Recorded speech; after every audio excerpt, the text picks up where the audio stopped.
There have been times when I'm like, what am I doing here? But then something happens and you're like, no, this is where I should have been. Because there are times when students will call you at 3 a.m. because something has happened in the hall and they think you are the only one they can call. It may be such a critical situation that if you don't go, something may happen. To get here, you have to work hard. Right. A student can ask you a question that will throw you off. I know, stump you and you...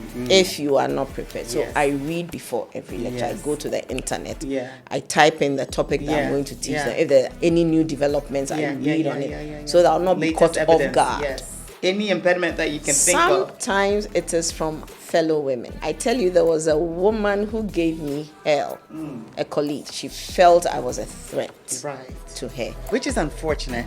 And this is what the show is about. Yes, and I'm we are so supposed glad to be you say building that. each other up, Yes, not tearing each other down. Yes. No.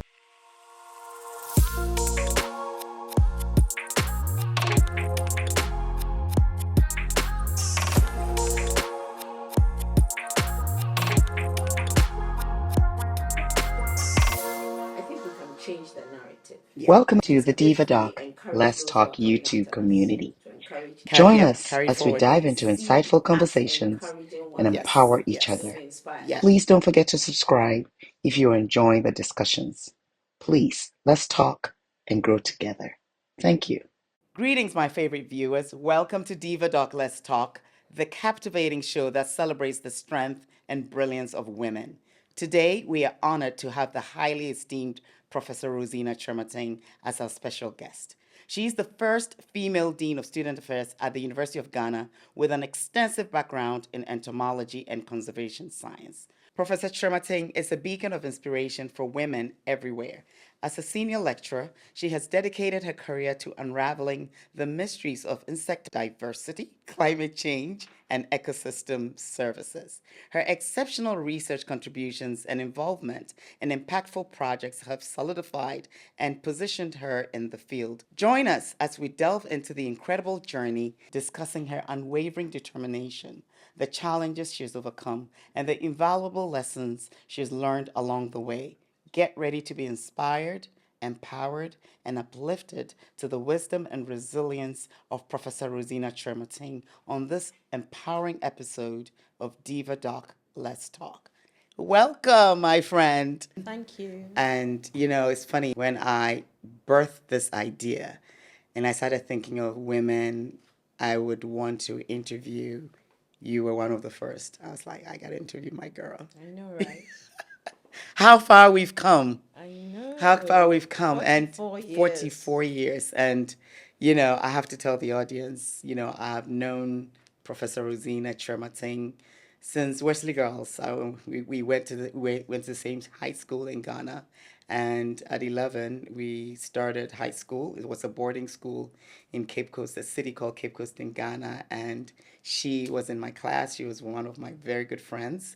We spent 7 years up the hill in Wesley Girls. And then afterwards, we went to Legon, University of Ghana.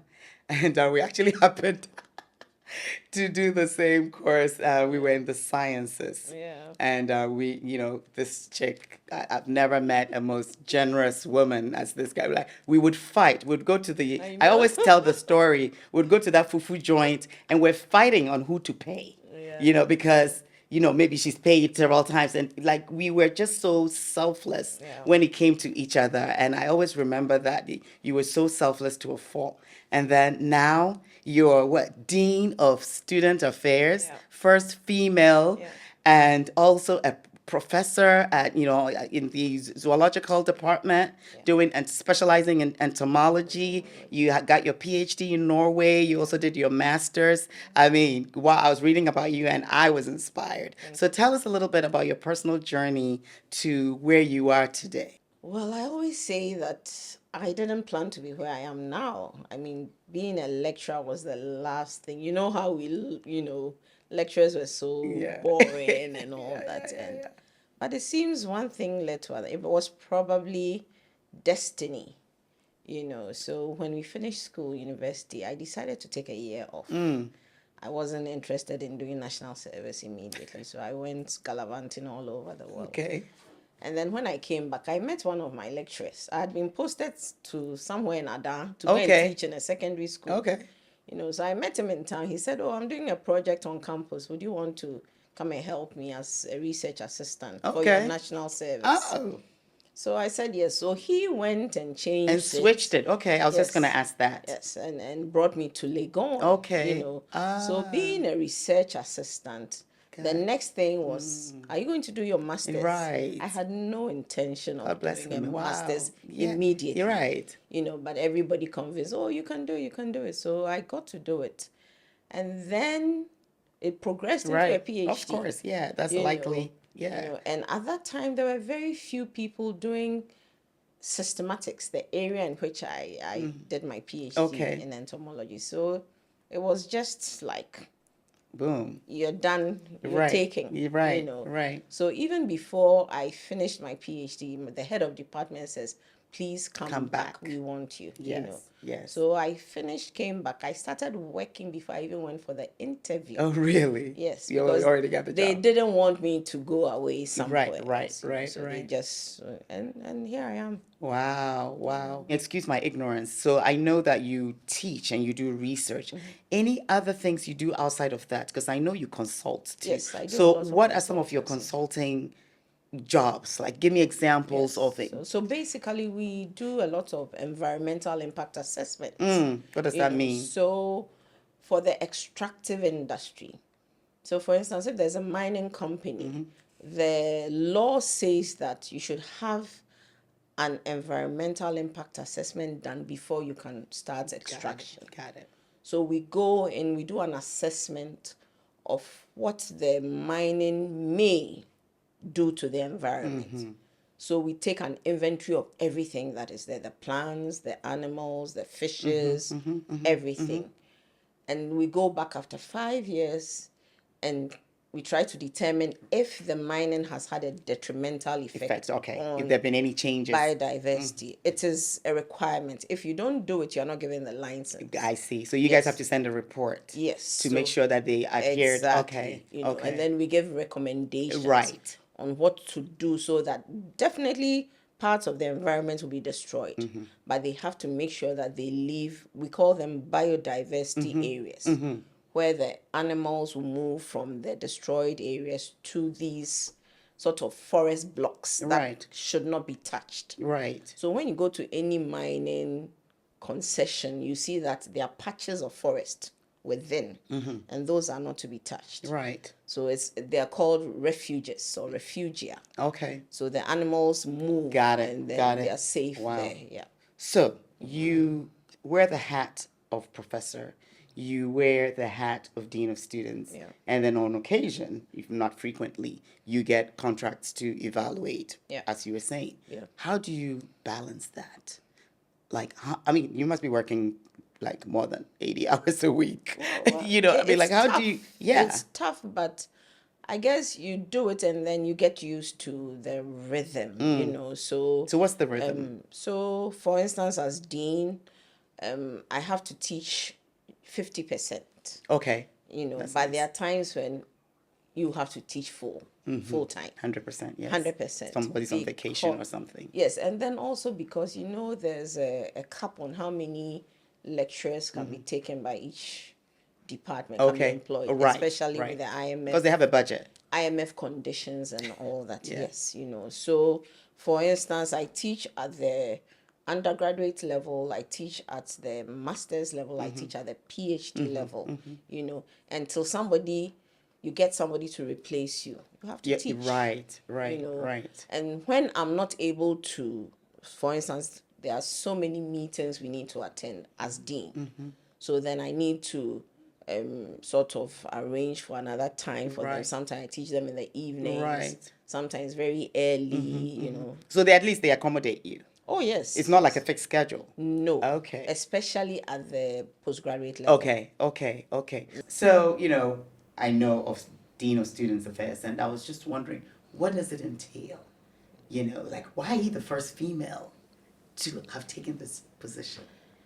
Well, it's a man-ruled country. The status quo is always the men who occupy certain positions, But I just thought, why can't I? So my predecessor decided after his first term, you're allowed to do 2 terms of 3 years each. He decided not to go for a second term, and it was advertised, and I applied. Good. I think there are about 15 of us, and it was 5 of us who were shortlisted. And then I went and I got it. Yes. Thank you. Thank you. Awesome. So what do you do? What's your day like when you're wearing the Dean of Student Affairs? The dean's role, my mandate is to be the bridge between management and the student body. Okay. Okay. So we have the Student Representative Council. Right. And they are like the leaders of the students, the body that leads the students, And then when you go to each hall, you have the JCRs, the junior common rooms, and they have the executive. Right. And then each department has an association, so the business school has an association, all the schools, So I liaise with all these student leaders. Okay. So if there's any issue, they come to me. Okay. They are not supposed to go directly to management to complain about anything without coming. So there's a chain. There's a chain, and so everything is routed through me. Okay. And if management also wants to convey something to the students, it's routed through me. Okay. So I liaise. That's right. Mainly between, and then I also see to student welfare. Right. So for instance, somebody has an issue. It could be a mental issue. It could be a social issue. Sometimes they even come to me. This is a full-time job. It is. I've been advocating for it to be a full-time. It's a full-time job. It's a full-time job. Somebody comes to me and it's like if there are riots, they're probably going to be like, Professor, what's going on? Why is there a riot? Or a looter? Or what? That's a huge responsibility. If there's a theft case, it comes to me. If there's a rape case, it comes to me first. Whatever. Any issue that has to do with student welfare. Right. So there's the academic affairs director who deals with academic issues. And then I deal with the social well-being. So can you think about any situation where you intervened and you're like, man, I'm so proud of myself that... because sometimes, you look back and you think about some incident and you're like, that was great. I mean, for instance, there was a time when the security came to me that there's this young boy who had been taking money from other students, promising them accommodation, And so they wanted to take him to the police because it's fraud. Right. So I asked them to bring him to me. And then this boy sits very innocent looking. I ask him questions. Why are you taking the money? Right. Don't you have anybody taking care of you? He said his father is in Denmark or something. Right. Does he send you money regularly? He said every month. Where's your mother? She's a trader at Makola, one of these. Does she give you money? Yes. So why are you doing that? Okay, I'm going to call your mother right now. I'm going to call your father immediately. And he starts weeping. And he's like, if you call them, they'll be so disappointed. And I said, so are you going to do it again? No. He says, never. I said, then sign an undertaking. That's right. Otherwise, and he was so, he never mortified. Again. If I was going to call his father, that would be the end, Yeah. And since then, he's been coming to my office every now and then. He comes. You can see that there's some kind of transformation going on.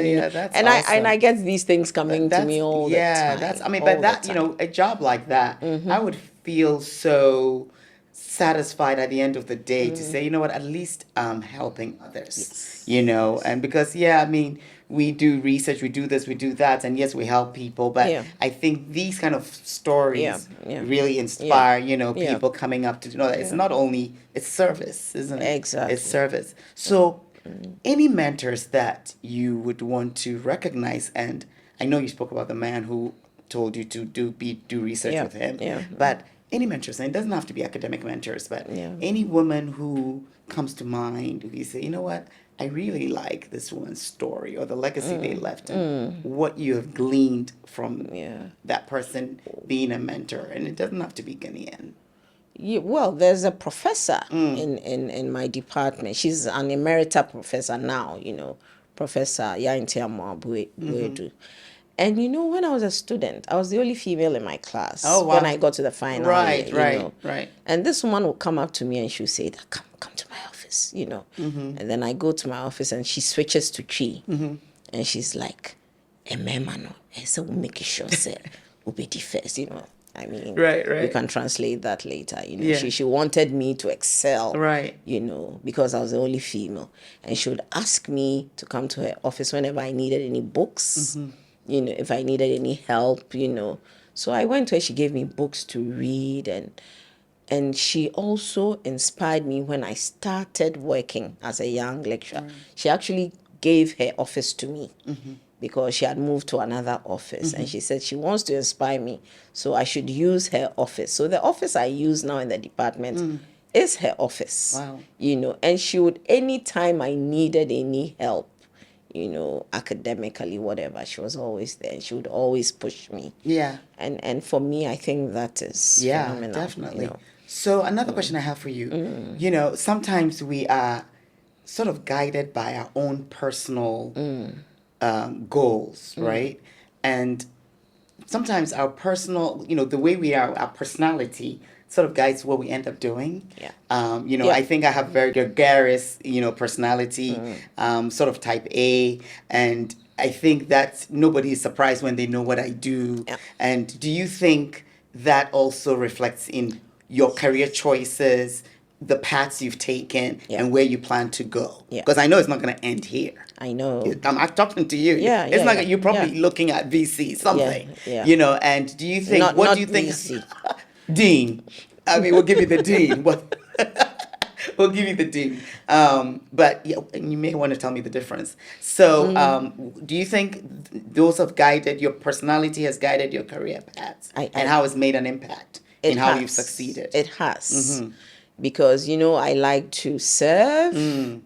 I like to make sure that everybody's well taken care of. So I started as a tutor in a hall. Normally the tutors are there to guide the students if they need any help, any advice.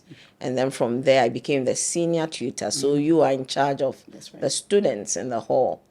And then I moved to the master of the hall. So you are like the CEO of the hall. Right. And it all has to do with guiding students, helping them. Right. So I am not surprised I'm now the dean. Of student affairs. Because before you become dean, you should have been a tutor, a senior tutor, a hall master. There are many colleagues who they are not interested in being tutors of halls, and and I guess that is what has my personality. When I take students to the field, I cook for them to eat. So nurturing service to the service, and being dean of students, that's what you do basically. So I mean, you're so busy. People always ask me the question: how do you get time for yourself? How do you get time for yourself? You need to make time. How do you make time? I mean, considering the hats you wear. If you don't make time, you'd burn out. It got to a point where I burned out. What's burnout? Burnout. Because everyone says I'm burned out. I'm like, no, I didn't believe in that. I don't. Still, I'm sitting here. Because I'm like, what's it burnout? probably hasn't happened to you yet. I know it hasn't. But what is it? You get to a point where I go to the office. I can't do anything. I see. I just sit behind my computer. Right. And I'm blank. I don't feel like going to teach. I see what you mean. I don't feel like going to. And a friend of mine said, Rosina, you need to take a sabbatical.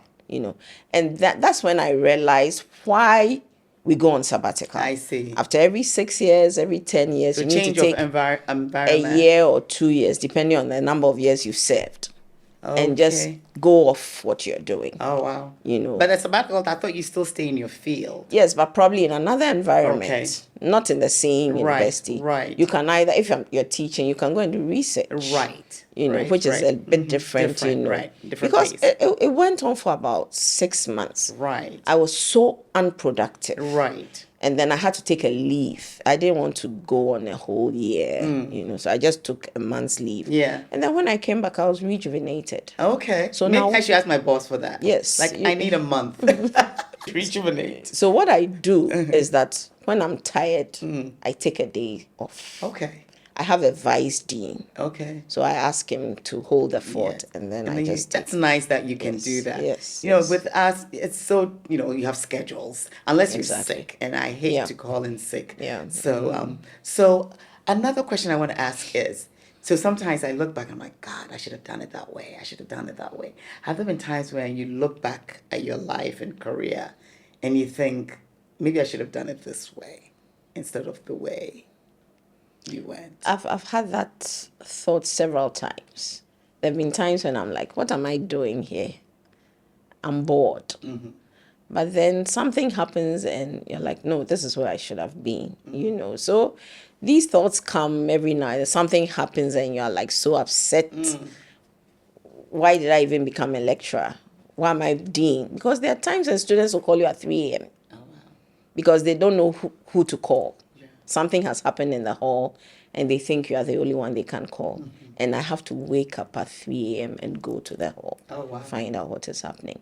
Wow. And it may be such a critical situation that if you don't go, something may happen. So those times. So you're on call all the time? My phone is on 24/7. Oh, wow. I don't put it on silent. They better pay you what's worth it. I wish. I don't put it on silent. When I'm sleeping, it's on. Wow. Yes. So, we talk about success and, I sit here and I'm looking back at where we came from and I'm like, Don't start. I know, right? Before I mess my makeup up. Yeah. And it's amazing, our journeys. And, people don't know the story, but I remember when we took that exam and I called you couldn't tell me I failed the exam, right? And everybody, people think I started doing well from scratch. No. You have to work at it. And I'm sure the young girls watching this are probably wondering if someone were to come to you, Professor Kyerematen, and say, how did you get here? What advice would you give them? What were some of the characteristics, the traits that you had that has made you the woman that you are now? I was discussing this with a friend of mine, and I was telling the person that I'm so inquisitive. I hear a word on the news or a phrase I don't know anything about, I'll go and do research on it. So I'm always reading, I'm always learning, And if you want to get to the top in academia, before every lecture, you read. I read. Oh, wow. Because you see, things are changing so fast. I know. And now because of technology and social media and all this, you're teaching in class and they are Googling. Yes. To see if what you're saying is true or not. Yes. So a student can ask you a question that will throw you off. I know, stump you and you. If you are not prepared. So I read before every lecture. I go to the internet. I type in the topic that I'm going to teach them. If there are any new developments, I read on it. So that I'll not be caught off guard. Yes. So to get here, you have to work hard. Right. The two of us, we play hard, but we work hard. Work hard. When we're in school, we'll go to the nightclubs, but we come back and we are sitting behind our books. It is not so now. Now they call them soft. They say soft life. Oh, what's that? They don't want to work for anything. So how do they get their grades? AI is there. So you give them an assignment, they give it to AI. And don't you guys have a way of checking? We check. That's what I'm saying. That I would know that AI would check to see. I know that this is not from my student. It's not authentic. Right. So I keep every lecture. I give them at least 5 to 10 minutes lecture on working hard. Right, and being honest. Chat GPT is they are using it to write their essays and all that. But that is not the way to go. Yeah, this AI thing, I know. It's not the way to go at all. So hard work. Resilience, determination. Yes. I mean, let me tell you a story. When I sent my thesis for my PhD to be marked, I failed. Oh, wow. Yes, I failed because, when I went to Norway, I was in such a hurry to leave. How long were you there for? For my PhD, I was there for like 2.5 years. I was done. Oh. That quick? Yes. Oh, wow. Because I was in a hurry. So I didn't read through my thesis. There were mistakes here and there. My supervisor was telling me to take my time. I said, no, I want to be done with it. And then he came back and I had failed. Because they had some questions? No, didn't feel like I see what failed, you mean. It but wasn't enough. It they are wasn't like withdraw it and resubmit. Yeah, of course. Yeah. And resubmitting Yeah. took another 6 months. Okay. And then when I make the changes. sat back, I went through, I said, Rosina, did you actually submit this with all the mistakes? So I wasn't surprised. Right. But the second time around, I took my time. I went through, did it. And even the examiners said I'd done a good job. Right. So I tell them that you can't have things quick and easy and fast. You need to take your time, read, go through. Yes. But they don't want to do it. I know. I mean, now they don't want to do it. I mean, I think this generation is a bit entitled, because things are easy. There's not a bit. They are very entitled. I'm the host. I have to be nice. You can be me. Sometimes you have to have a supportive, like you left your family, went to Norway. Yeah. How supportive was your family with your move and in also helping you in your professional career path, because sometimes, family may even be, there are times when I remember when I was going to med school and I had told, some family members, they're like, aren't you too old? They would always, and today talking to another guest, she said the same thing. Yeah. Like, oh, why are you doing this and doing this and doing this? Because it's too much. And especially when I decided to get my MBA. Yeah. Yeah. It was like, aren't you tired? Again. Yeah. Facebook, they were saying, isn't she tired? Yeah. So, like, have you ever had, I'm sure you've had support, but have you had anybody say, isn't it too much? You're already a professor. Why are you going to be doing enough student affairs? And we're still going. We're going for dean. Yeah. I remember when I was doing my PhD, I was engaged, but I did not have a supportive fiancé. He pretended to be supportive. But I was there one day and a friend called me that, Rosina, watch out. This guy doesn't like you being out there. Because I met him and I asked him, oh, how's your wife? She said she's doing a PhD. She's there. That kind of comment. We can't talk about this one. I think you know what? I'm going to also say, when I was dating, when I went for my MBA, and it was during COVID. So obviously, nobody's going anywhere. Yeah. It was online. Yeah. And I'm like, babe, I think I'm going to get my MBA because there's live it. Yeah. So ladies watching this, if you are going for a career change or you're pivoting or whatever have you, your partner has to be supportive. Yeah. There's no reason a partner should be upset because you're trying to better yourself. Yeah. And here you have it, two strong women, and we're saying, yes, we're trying to pivot, we're trying to be better, and men, we're not supportive. Yeah. So don't be surprised if your man is not supportive. Yeah. Right? Yeah. And any final statements that you'd want to say to our women audience? Well, you can make it. Yes. Our vice chancellor, I'm talking from the university perspective, is a woman. She's the first female vice chancellor of the University of Ghana. I need her on the brown table. Yeah. At the brown table. Yeah. When she started pitching for this position, she was discouraged. You cannot do it. And she's young. Wow. It's like, really?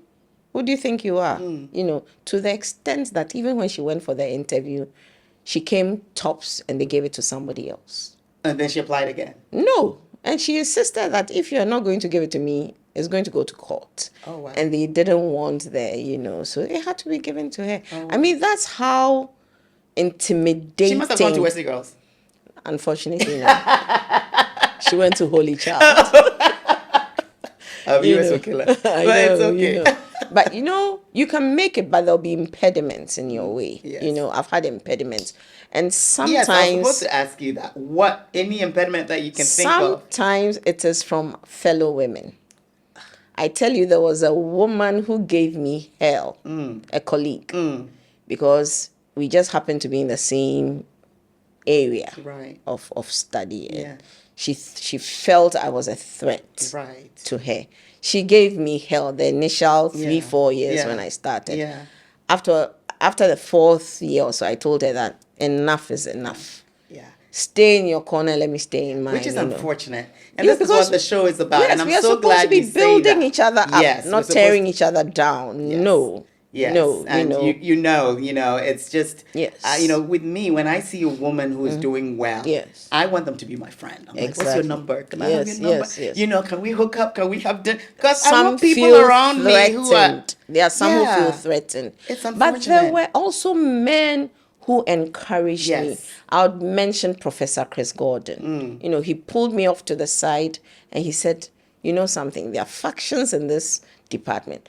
Don't be on anyone's side. Right. Just make sure you're writing your papers, you're doing what you have to do, get your promotions, get to the Keep it top. moving. Anytime he sees that there's an opening somewhere, he sends it to me, the link, Yeah. because he likes to build people up. Yes. He's pulled a lot of female Yeah. staff up, Yeah. academics, and Yeah, now yeah, they're all yeah. professors, Yeah. and people like that. They are men, but they encourage women. Yeah. And unfortunately, we have women who don't want to see their fellow women rise Isn't to that the top. unfortunate? Now that you say that, was it a week ago, I got an email that said somebody had nominated me for the 50 most influential women in Baltimore. I know, right? Wow. I was like, ooh. I said, who nominated me? But they need 3 letters of recommendation. I couldn't think of a woman. But thank God they don't need it from Women. Women. Yes. And even when I got promoted to associate, all my letters were from men. I had no woman I could even think of to say, who would? Because sometimes I'm even afraid they will say yes and sabotage. Yeah. You know what I mean? Yeah. So I couldn't even think of a woman to write my letters. Yeah. It's so sad. It's unfortunate. Yes. It's sad, but I think we can change the narrative. Yeah, I think so. If we encourage those who are coming after us to encourage each other. Carry and forward. if they see us encouraging one another, they'll be inspired. So I think we can do it. Yeah. If you come to the University of Ghana now, all the top positions, I think about 80% Women. are held by women. And they will do a better job. They are doing a better job. They are. Yes, I mean, not because I'm a woman, right, but they that's are. what it is, And when the younger generation sees that the women at the top are flourishing, they're inspired, Yes. Yes. I have a student who came to me a couple of months ago, and she said she finished 2-3 years ago, and she set up an NGO. Because one day I came to class, they were misbehaving, and I was pissed off, and I gave them a telling off, and I told them that I expect them to be better, to do this. Look at what's happening to the environment. Galamsey, pollution, and you are the ones supposed to be studying to rectify the wrongs that have been done.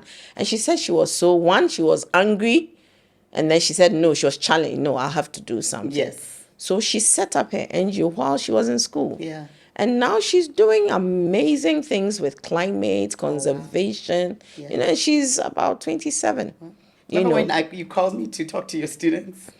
Yes, I remember. Because I remember seeing a patient and I was like, why is Rosina calling me? Yeah. And you're like, Thelma, my students, talk to them. Yeah. Because I was telling them that you can do whatever you want to do.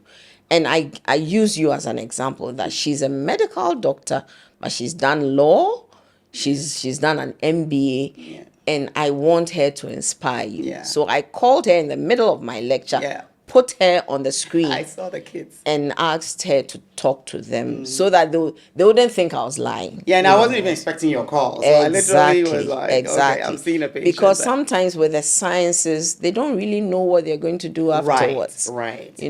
What are the job opportunities, Yeah. But I tell them that you can do whatever you want to do as a scientist. I have students who branched into banking. Some are doing law now, management, but they came from the science background.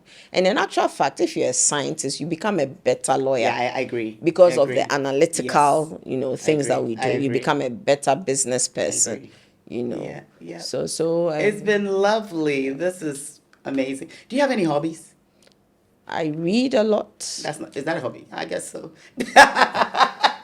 I read, I was like, and I cook a lot. I cook a lot. I like to entertain people in the house. I cook. Everybody knows that if you come to my house, there's food. I do a lot of cooking, and sometimes, because of the consulting we do, we travel all over. Yeah, so you cook Ghana. Yes, and then apart from that, I like to see what is out there. When we go out to the field, we visit all these interesting places, going to the forest, looking at snakes. Oh no. Snake. I still you haven't saw seen that which snake video I posted. I know of you. Yeah, I mean snakes. I'm sorry. People. No, don't. No, that I said if I ever see a snake in my house in the backyard, I'm selling the house. Simple. That narrative about snakes has to change. Not even the plastic snake. No. When snakes go out of the equation, will be there will be an explosion of rats. Do you want the rats or the snakes? I don't want rat either, but I definitely because they actually control the population of mice and rats. No. So in Jamaica, somewhere in the 18th century, somebody brought raccoons. Raccoons feed on snakes. Oh, really? And they cleared. I would definitely buy a raccoon for sure. They cleared all the snakes in Jamaica. Now there are no snakes in Jamaica. And there are rats. And there's an epidemic of rats and mice everywhere. Yeah, So every organism has a role to play. Not the snake. So I like to go out there looking for, animals. And on that note, thank you so much. Always a pleasure. For visiting the Brown Table at Diva Doc Let's Talk. Thank you so much for joining us on this empowering episode of Diva Doc Let's Talk, featuring the phenomenal Professor Rosina Kyerematen. Her remarkable journey has left us inspired. Keep following your dreams, making a positive impact, and remembering that your potential is limitless. Farewell, incredible viewers, and until we meet again, this is Diva Doc. Let's talk. Thank you for joining us for another episode of Diva Doc Let's Talk. If you enjoy the content and want to hear more, please consider subscribing to our podcast. Your support helps us continue bringing you valuable discussions and insights. If you'd like to contribute even further, we invite you to visit our website where you can make a donation to help us keep the content flowing. Every bit helps, and we truly appreciate your support. Until next time, stay fabulous, and let's keep these conversations going. Thank you.